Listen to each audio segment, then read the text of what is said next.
Welcome back. In this video, I'll show you how to leave a convoy on the Forza Horizon 5.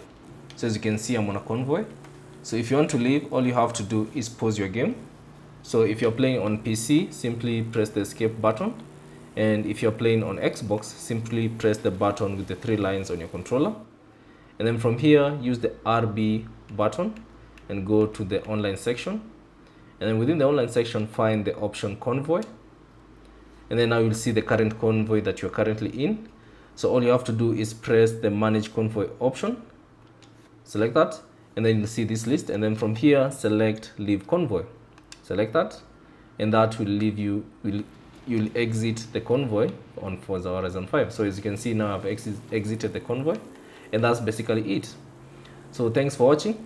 If you have any questions, leave them down in the comment section below. And if you found this video useful, consider leaving a like and subscribe to the channel.